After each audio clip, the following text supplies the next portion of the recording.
46 of the show, The Business Blueprint. I'm your host, Quentin McDougall, CEO and founder of Nothing But Web and the Nothing But Web Entrepreneur Network, which you're watching this episode on now. Tonight, I bring in another phenomenal guest.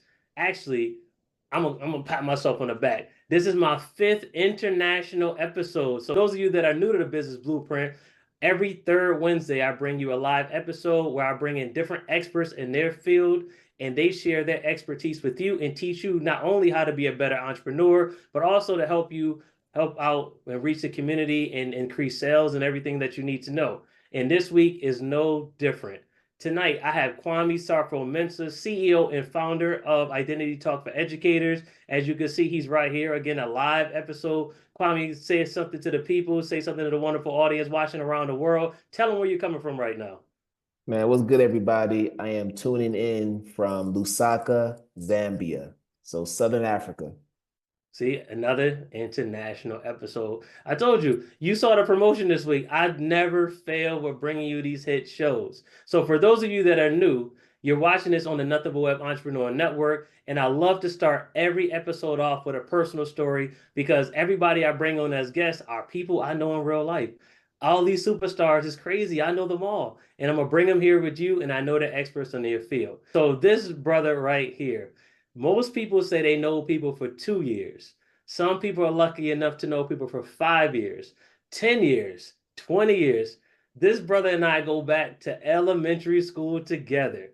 Over the years, we're not going to show our age, how old we are. You know, you can see the grays of the beard a little bit. But this brother right here, when people say they grew up from the sandbox, this is the true definition. So a couple of years ago, I would say about 5, 6, 7 years ago, we reconnected because it's always a great story always happens when you reconnect and find out what people are doing. And lo and behold, I'm an educator. He's an educator. He's killing the Boston area. I'm killing the area in Connecticut that I'm in. And we're joining forces and figuring out, wow, who knew that path back then would take us and realign back as educators now. But this brother right here, just like myself, we never stop it. We never stop and we keep it moving and try and push the limits to the extreme and push to the next level. So not only did he conquer and take over the Boston area, this brother decided to take it international and take it back, which he'll tell you more about in his story. And now he's an internationally known business consultant for education,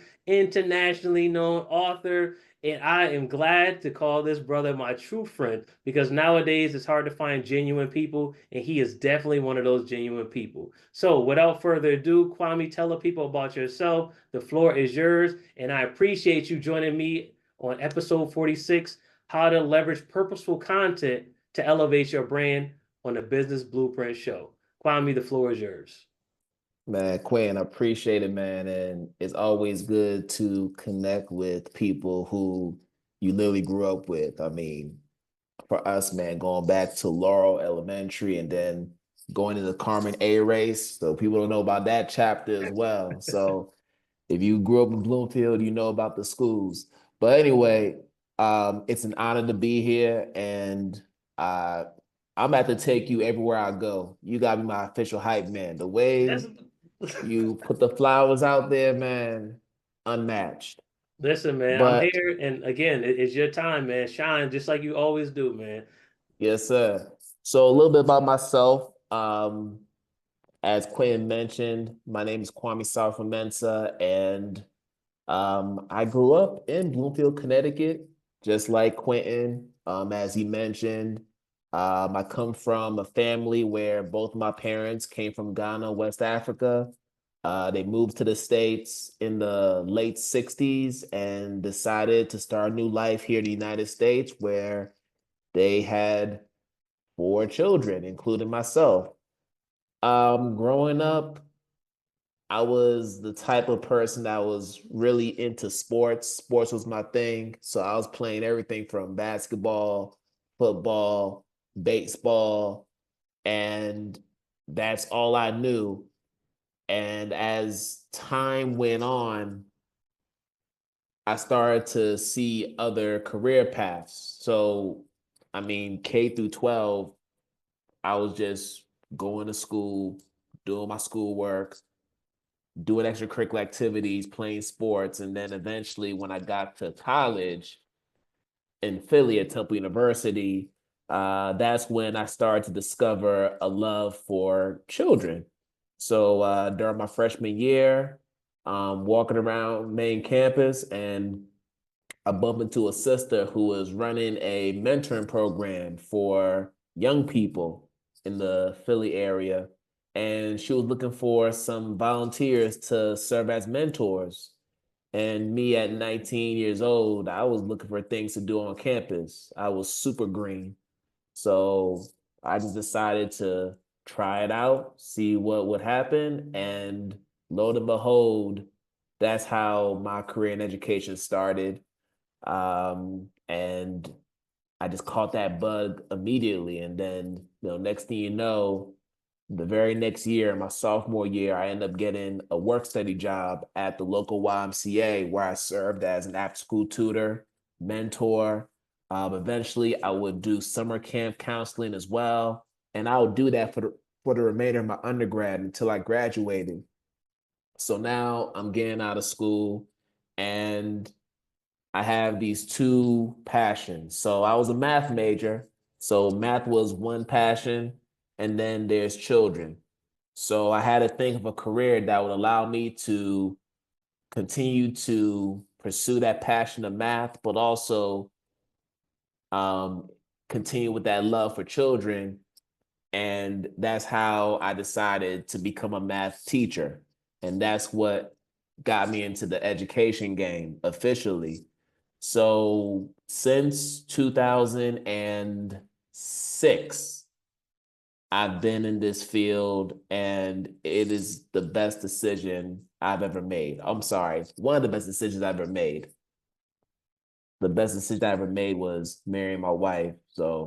Uh, and that's a whole nother story. But as far as my journey into entrepreneurship, it happened later in my professional career. I want to say I was in my eighth or ninth year of teaching when I officially decided to pursue entrepreneurship. Because up until that point, I was a classroom teacher. I was teaching sixth, seventh, eighth grade math, and I loved it, but it was such a grind having the lesson plan every week and having to get up 5 in the morning to until get to the school at like 5:30 to make copies before everybody else. Like it was fast and furious all the time. So doing that for 9 years, it starts to wear on you, and you start to wonder what's more there to do? Like, what can I do other than what I'm doing right now? And literally, it started with a book. So my first book, Shaping the Teacher Identity, is where it really started. And I really just wrote the book because I felt like it was an opportunity to share some of those early lessons that I learned when I was in my early years of teaching that I'm sure other people who are coming up the pipeline would benefit from. So I wrote out those lessons in a book. I started to sell them at my own school at the time, and my colleagues were my first customers. And as soon as I saw the impact, and as soon as I saw the interest in what I was writing, I knew that there was something there. And so it went from writing this one book to now doing workshops at neighboring districts during my days off from my own school district and building my profile there. And that's how the buzz started to grow. More and more people were inquiring about my services and wondering how I can help out in their respective schools. And once I got the question from one teacher about whether or not I had fees for my services, that's when two and two came together, and I realized, all right, we got to make this official.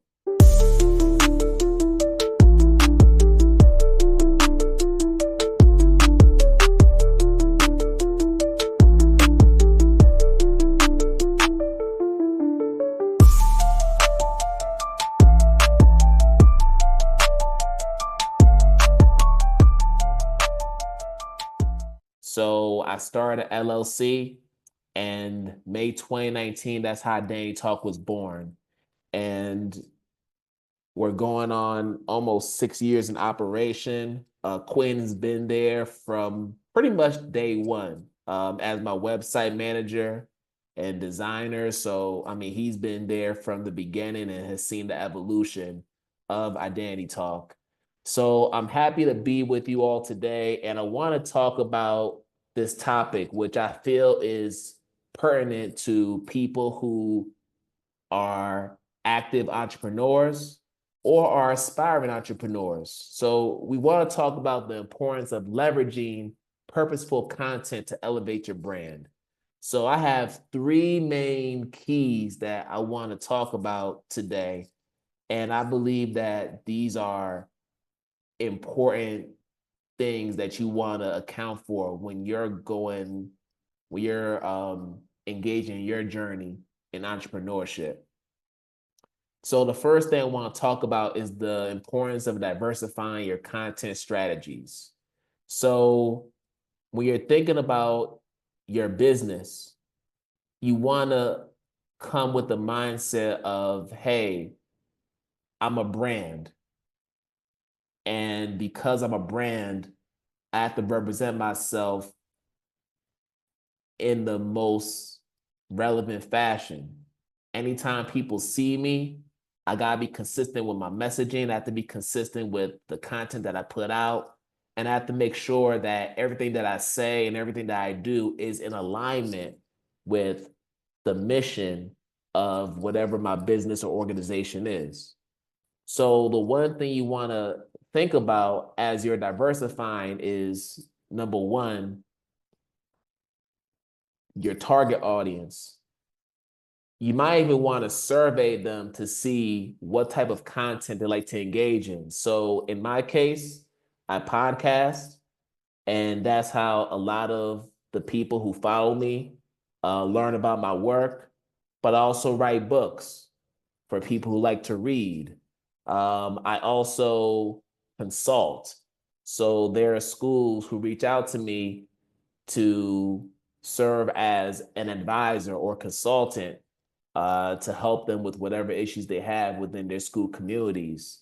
So it's really important to diversify because your audience, just like students, right? For those teachers who are listening today, students learn in different ways. Students consume content in different ways. So in order to reach every single learner, and in order to address the needs of every single learner, you have to diversify the way that you deliver your messaging and also the content that you put out there.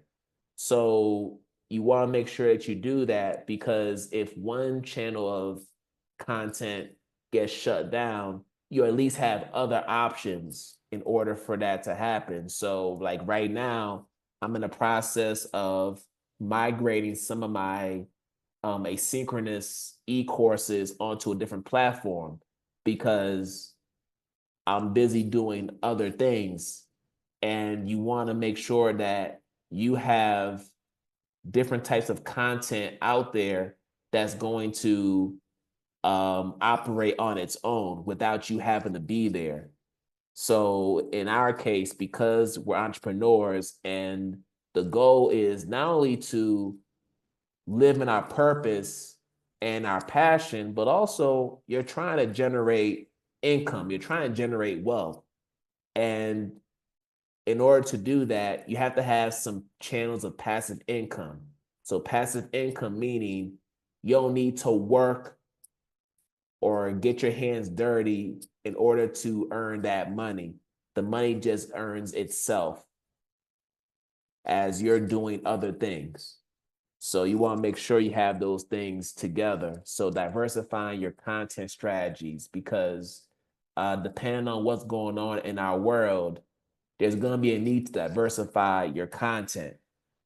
And that's something that you definitely want to consider. So looking at your social media, looking at podcasting, e-courses, publishing books, whether you are self-publishing or publishing with a major publisher, You want to make sure that you're spreading yourself out there so people know what you offer and bring to the table.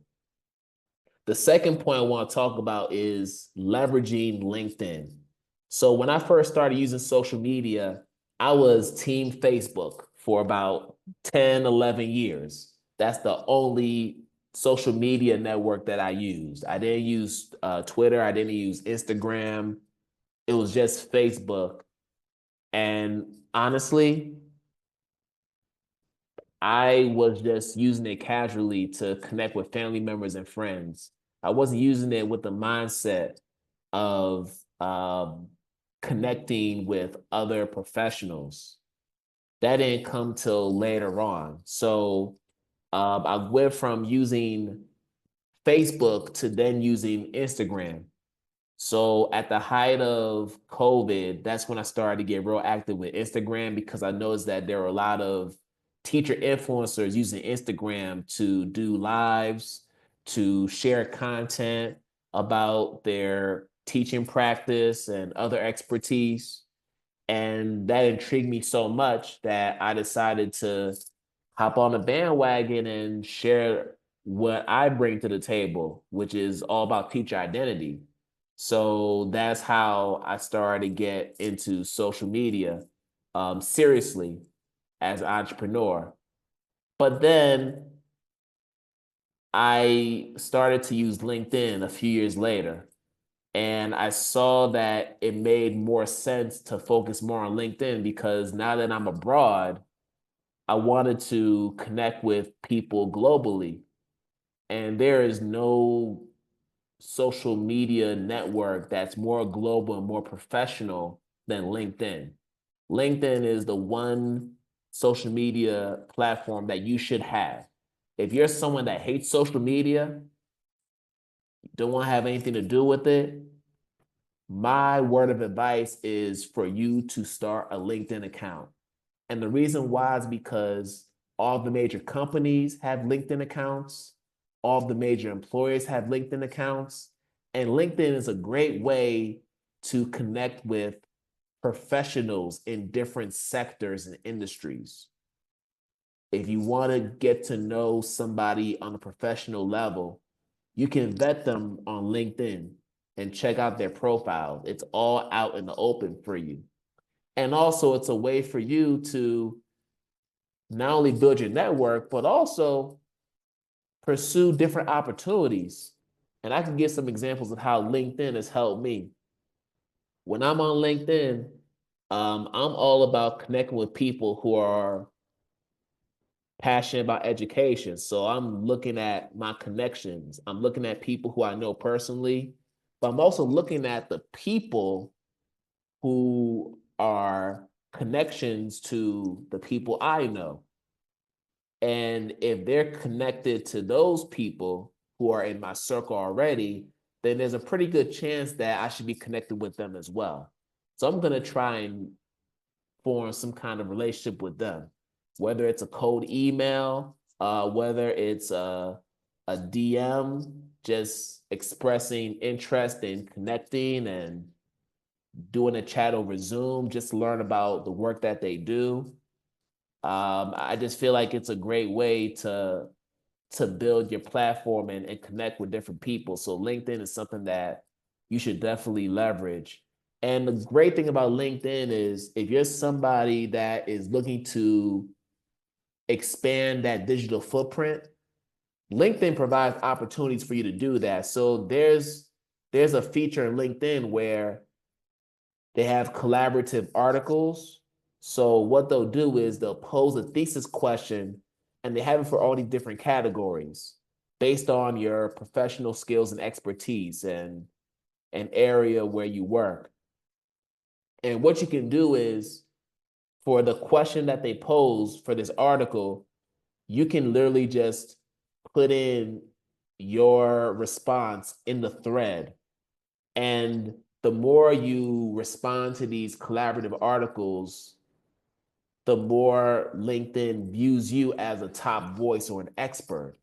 So the way they incentivize people who respond to these collaborative articles is If you're someone that's doing it on a regular basis, you're consistent with it, then you get the label of being a top voice in that area. And that's something that can go a long way because this label is something that's going to come up on your profile when people see your page for the first time. And they're going to look at you as an authority figure, as a thought leader, which goes a long way when it comes to building your profile. So LinkedIn is where you want to be.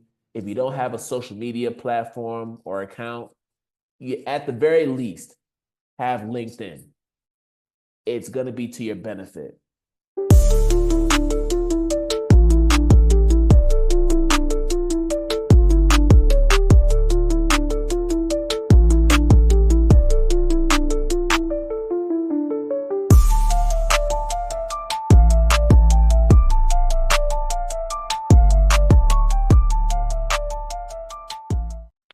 And then the third thing that I want to talk about is the power of networking.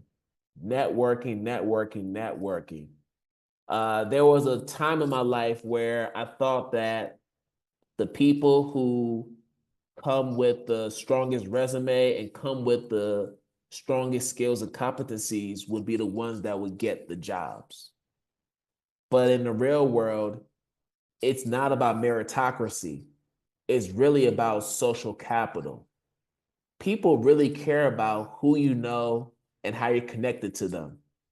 And if I'm going to be honest, 90% of the contracts that I've been able to acquire have been because of the fact that I had a buddy who knew this person that had the opportunity that I could pursue. Or they came from people who I met on LinkedIn, or people who were guests on my podcast who I just connected with immediately. And we just started chatting about shared interests. And then they would direct me to another professional circle or a person that he or she or they felt that I should know. And we started to connect. So it's like just talking to people about what you do goes a long way. And I'm not going to lie, in the beginning, it was nerve-wracking because I like to think of myself as a humble person. I don't like to brag or boast about my achievements. Um, I like to just keep the main thing and to keep things moving. But then people started to tell me, Kwame, if you want people to respect you for what you do and who you are, you have to let people know what you're about. You got to talk your ish every now and then. Let them know, what you're about and what you represent. Because quite frankly, the people who do not look like me, they are not shy about talking about themselves.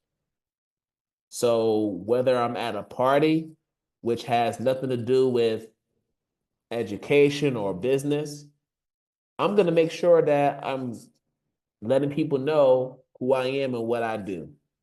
I'm also keeping my business cards handy, physical copies for those who haven't evolved to the QR codes. But I'm also going to have my QR code on my phone so people can scan my phone and get all my information.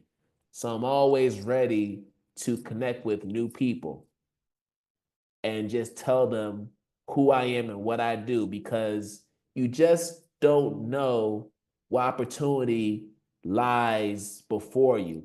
You don't know what could happen if you share what you do with different people. Sometimes by you just saying, hey, my name is this and this is what I do, usually they're like, oh, wow, really? I got a friend who also does this. Let me connect the two of you so that you all can get to know each other better. I can't tell you how many times I've had that happen to me where it's led to a contract, where it's led to a lasting working relationship or collaboration, and future projects. And it's all from networking. It's all from taking the time to get to know people and build relationships with them. And when I talk about networking, I'm not saying that you should not spend time building a resume or a cover letter. You still need those documents for sure. But we're in this age now where, in order for you to get where you need to go, you're going to have to ingratiate yourself with influential figures or individuals who you know are in close proximity to the opportunities that you're looking to pursue, or know individuals that you want to be in circles with. So networking is something that has been so essential to my growth as an entrepreneur.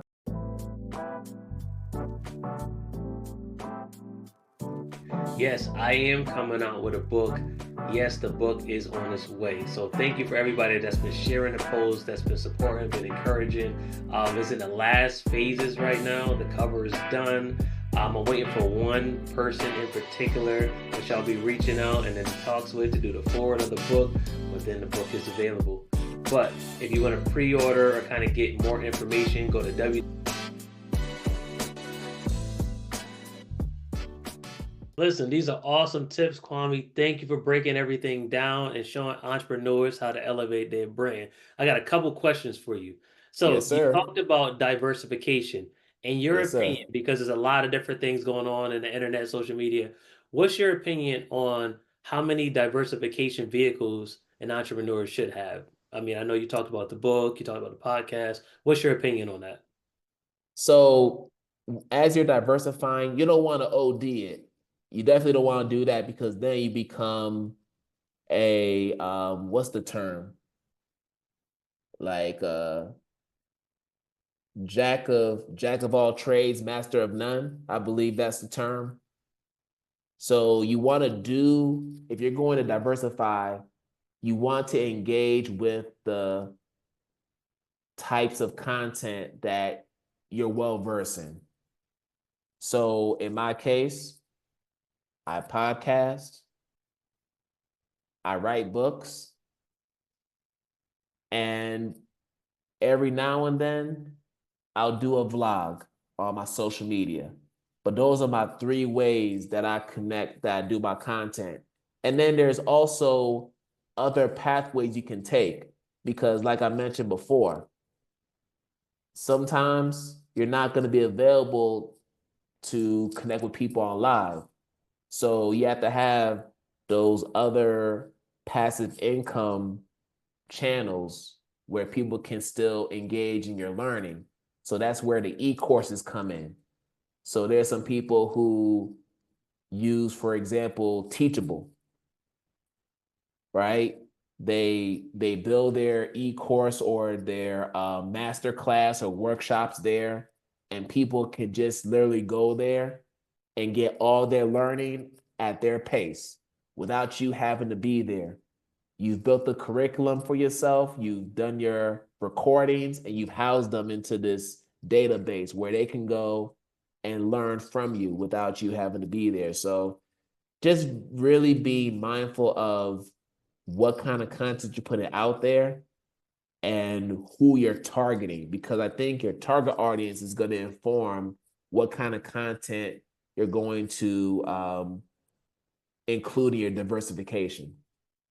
That makes perfect sense. Perfect sense. And you also spoke about social media. So for those entrepreneurs, I know you said your journey began with Facebook, and you think Yeah. the most important is LinkedIn. If they have social media or they're just starting their business, I know you said LinkedIn is the way to go. Um, how should they set up their profile? Do you have any tips about that? Because I know if you're just most people have social media for, enjoyment, just to be social. But when they kind of Mhm. harness in and decide, okay, let me lock in and focus my business on social media, LinkedIn is definitely a great vehicle. So any tips on how they can set up their profile?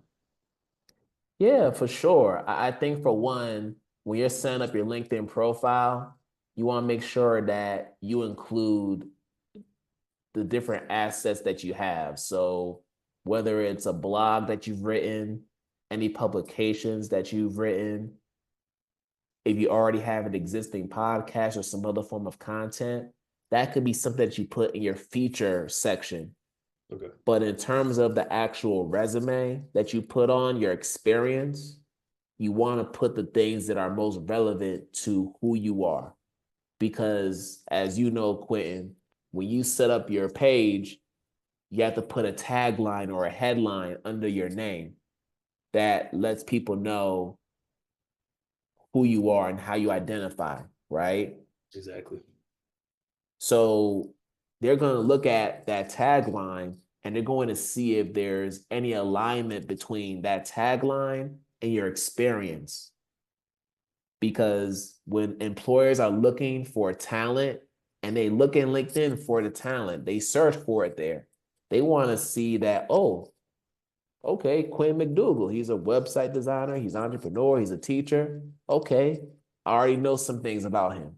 Now let me look into the experience section to see what relevant experience he has to this job vacancy. So they're learning, they're scanning everything. And the one thing that you want to make sure that you do is don't lie. Don't lie about what you put on there because people will vet you, people will look for receipts, people will do Google searches, especially now with AI being as advanced as it is and still growing. You can't lie about who you are. You got to make sure that whatever information you put out there about yourself, make sure that it's truthful and it's in alignment with what you actually do. So that's my advice. No, those are great tips, especially so if you're watching, follow those tips. Now, I had one person in the audience, they send a question in. They wanted to know, you seem like a LinkedIn expert. I know you do consultations. Are you a LinkedIn trainer profile? Is that something you have or interested in doing? They want to know if they can reach out to you later on when we put the information about possibly doing a training with them. Is that something you'd be interested in doing or no? Oh, LinkedIn? No, for sure. Okay. Yeah, and of course, when we get to when I share my information, I'll talk about how I do one-on-one consultations. So that'll be something that we could talk about during consultation. So yes. Perfect. And then you also talked about networking. So a lot of aspiring entrepreneurs, I know they get out there, they went through everything in the blueprint, they watch all the episodes of this wonderful show, amazing show, and they're like, okay, now I'm ready to jump out there. And then their anxiety kicks in, and they're like, okay, I know I need to network, like Kwame's saying. Um, if someone's just starting out and they want to get into networking, what's one piece of advice or two things that you can give them to get started with their networking Sure. journey? I would say if you are on any social media platform, let's say you're on Facebook, look for groups that align with your interest. That's like low-hanging fruit right there. So you look for those groups in Facebook, on Facebook. If you're on Instagram, for example, follow individuals whose professional and personal interests align with yours. Be very strategic in who you follow because what's going to happen is when you follow the people who align with you, the algorithm is going to generate content on your news feed that is in alignment with who you are professionally and personally. So if I go on my newsfeed on Instagram, most of the content is going to be focused around education because I follow educators, Mhm. specifically Black and brown educators. So my newsfeed is flooded with that. So that's the thing too, understanding that the algorithm, you inform what the algorithm spits out. So if you're just following anybody and everybody and anybody, the algorithm is going to spit out exactly who you follow. So just being really mindful of who is in your circle. That's something that I would say just to get started. But also, like, honestly, we're at a stage now where you can't go, like, conferences are so expensive. They are so expensive these days. So if you can't get to a conference because of financial reasons, this is the beauty of social media. Do a cold email. I do cold emails and DMs all the time. If you're not sure what to say, go to ChatGPT and let them help you. At this That's true. point, or any AI tool that you use, that's pretty much your virtual assistant. And they'll be able to structure the language in a way where you can communicate what you need from whoever you're trying to reach out to. So those are just some tips. Listen, I love the tips and advice. Those that are watching, follow the tips and advice because we have a big following on the network of new entrepreneurs that are coming in every day. And like I always tell them when they reach out to me, hey, I'm willing to have a conversation, but I'm also willing to share the consultation with all these great people that are bringing for the shows. So Kwame, thank you for taking the time out. As we said at the beginning of the episode, this is an international episode. You're 7 hours away. You stayed up late where you're at right now just to make this episode happen for us. And I definitely appreciate you. And the audience definitely appreciates you. So before we wrap, tell everybody all the different places that they can find you. Tell them about the book. You just put a book out. Go ahead, put it out there. Yeah, man. So I'll start off with the book. So the book is Learn to Relearn, Supporting Identity in a Culture Affirming Classroom. This is my newest book.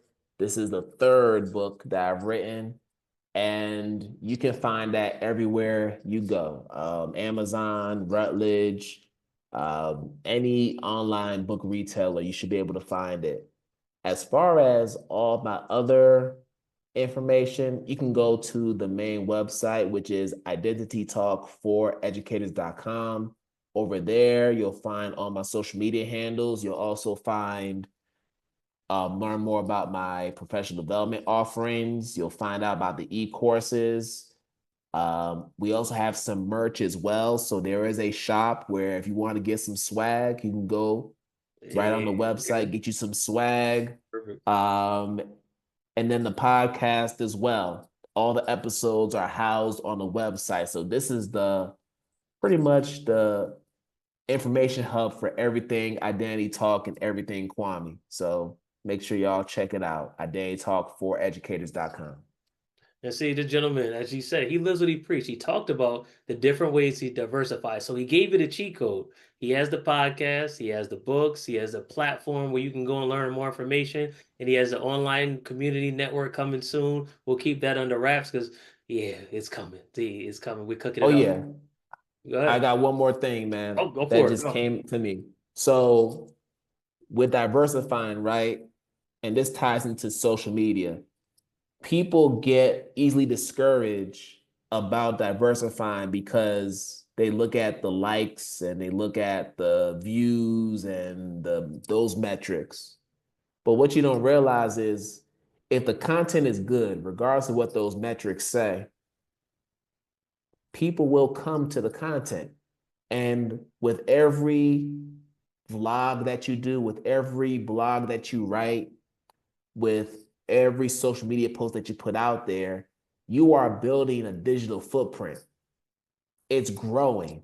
So the more you do it in perpetuity, the more your footprint is going to expand to the point where you can say that you're Googleable. True. People can just put your name in there and they'll learn everything there is to know about you. So keep that in mind.